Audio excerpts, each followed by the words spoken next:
Hey guys, a little bit of a different type of video today because I'm waiting outside of Krispy Kreme donuts and I think they locked the doors up again.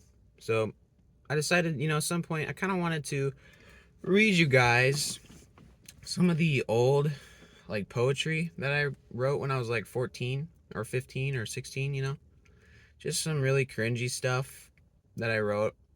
Thought it might be kind of funny just to revisit that on camera. Just a little idea of mine. Um, so I'm just gonna flip to a random page on my notebook here, and I'm just gonna read it. I think I'm just gonna read no matter what it is. So yeah, it's gonna be crazy. I'm just gonna close my eyes and shuffle through, and I'll just open it up. All right, I got my zombie story. I can already tell. A lot of words. Oh yeah, a lot of words. I'll just read this one side here. Emma got the door locked. What the hell? Emma got the door locked. It longer budged. Luke ran back to the car. Let's go! Wah! Stop! They looked in terror back at the creature who seemed to be speaking to them. It smiled, staring down Emma. Luke looked at her. Come on, get in! Luke floored it in reverse out of there and made for back home. They stayed silent for a while. Are we going back there? Asked Luke. Hell no, blurted Darren. Did you see that thing? Jesus Christ! Sounded like the devil. My dad's car wasn't there, Emma added. So he must not be there, asked Luke. Probably not, answered Emma. Okay, good. Luke finished the topic. They made it home. All three slept together in the basement, Luke's room, for that night. Luke and Emma were always happy when they were together. It didn't take... What the hell? It didn't take much to entertain them. Darren became a solitary person. He teased Luke a lot. Come on, Luke, go get him. He shoved Luke into the slob monster of a creature that rumbled towards him. Damn, look at that fat bastard. He's got speed, I'll give him that. Sure's got a sense of humor, too. Luke looked at the monstrous shell of a man savagely and uncoordinatingly, but still coming at him as fast as possible. He had that crazy smile that Luke had seen so many times before. Luke whipped out and cooked the... Oh yeah, I forgot. I had Luke with a Colt pocket gun. That's so cool. But anyway, Luke whipped out and cocked the Colt pocket gun with two hands. He shot and hit in the stomach, the man's right side, jolted momentarily. He shot and the kickback sprained his wrist.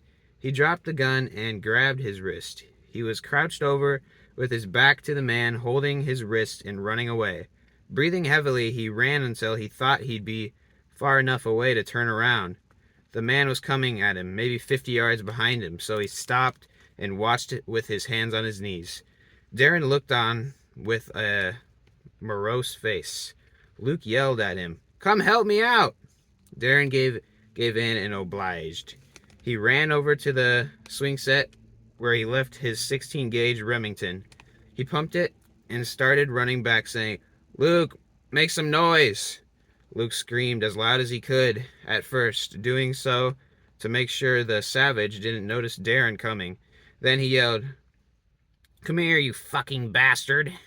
Darren approached him and said, "Eat this, fuckface." He shot the shotgun right up against his head, which was unnecessary and dangerous, but Darren didn't care about doing things properly right about now. The sound could have been enough to rupture his eardrums, but he didn't care. As the pieces of brain matter rained down around them and the body collapsed to the ground, Darren... Gotta flip the page real quick. Darren looked at Luke with an amused, surprised look on his face. What the hell? Like he was a kid watching monster trucks. Luke didn't respond. His face was blank. He turned around and made for home.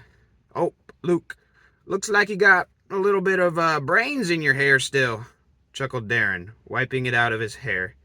Luke swatted his hand away. "Shut up, man," he said, annoyed with Darren. "Just trying to joke with you, man." "Yeah, whatever, I don't care." Luke walked fast and in front, and the two said nothing on the way home. There we go. That's our story for today. 6 minutes. Sorry for my 6th grade level reading. My handwriting is terrible, and also I haven't read out loud in probably 6 years. So, yeah. Alright guys, I'm going to do another one of these notebook videos. We're going to turn to another random page.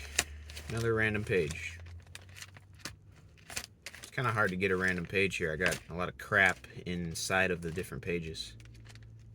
Pretty sure I filled this whole notebook out. I'm just going to open it right here. What do we got? Okay, let's see. Yep, we got more story. We got another excerpt from my zombie story. Let's see if I can read it a little better this time. She turned and looked at him. He let go. She turned back around and left the room. He looked at the ground, realizing there was nothing else to say. Luke lay on the couch he had been sleeping on the past few days, staring at the ceiling. It had been a month since he'd seen his parents, any family, anyone from school, work. He looked at the light blue color the morning shined on the ceiling. Maybe he would go downstairs and there would be his mom getting ready for work, his dad making coffee, or maybe even better, he'd be a little kid and it was his birthday, and he'd get to see all the presents and balloons they'd set out for him.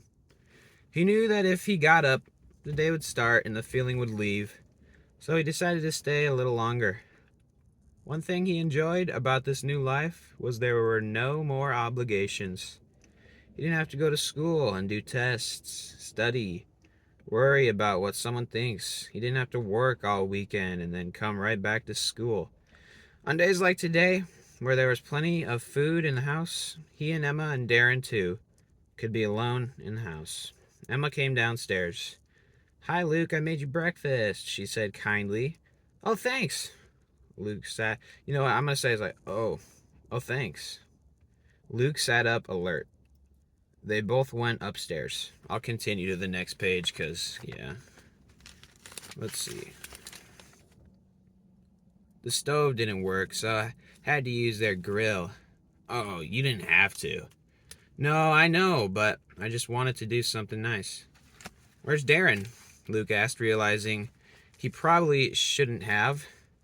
"He's still asleep. He sleeps late." "Why?" "I don't know. I guess I thought you were gonna make him something." Luke responded quickly. "It's all right. If he wanted to eat, he'd get up." She smiled at him. "We should sit down." They didn't talk. She shook his wrist as if to say, "Why are you being so awkward?" He looked at her, confused, attempting a smile. "Luke..." "Look, Emma, I'm sorry. I know I already said it, but I just got out of control. I don't want to let it ever happen again, but I just think everything's just so stupid now." Luke's voice started to break, but he told himself he wouldn't cry to Emma. "It's all right," she said, simply, putting her hand on his shoulder. He put his hands over his face and sighed deeply, and he attempted to stifle his sobs. "Luke, I'm here.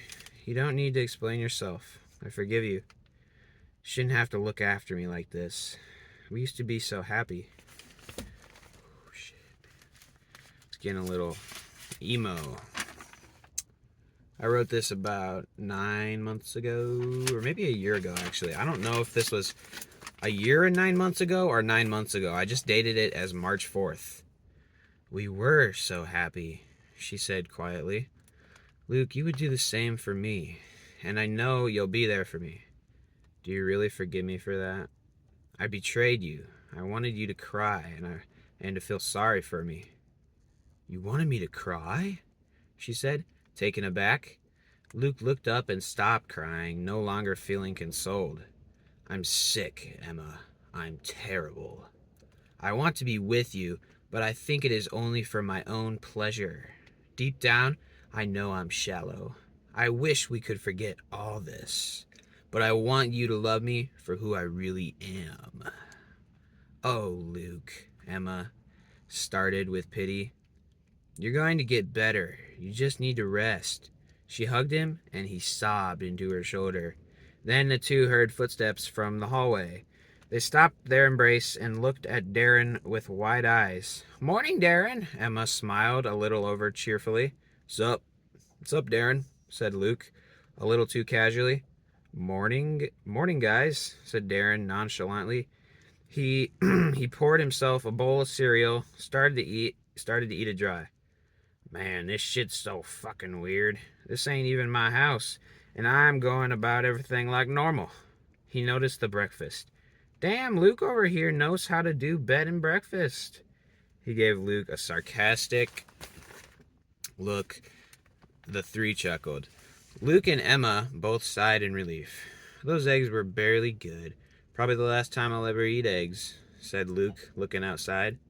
Crazy world. I just hope none of us ever figure out what each other tastes like, remarked Darren. You guys think about your parents ever? Asked Luke out of the blue. Yeah, totally, all the time, said Darren. My dad's ex-military. He'll keep my mom and my little sister safe. Darren didn't make eye contact. Do you know where they are? Asked Emma.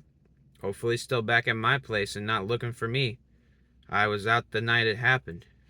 My dad has lots of guns. They're safe there. What about you, Emma? Asked Luke. I don't know, she said, sounding irritated. Luke backed off. Darren advanced. We should talk about this, Em, he said softly. She sat staring. Who's in your family? Darren changed the subject. My two little brothers, Connor and Michael. Dad and Mom, of course. Do you want to find them? Asked Darren. Yeah, she answered, her face holding back tears. Well, then that's what we should do, Darren said. Now I'm just reading this whole thing. I titled the next chapter, Common Ground. I don't think I'm going to read that, though. I think we're just going to wrap this one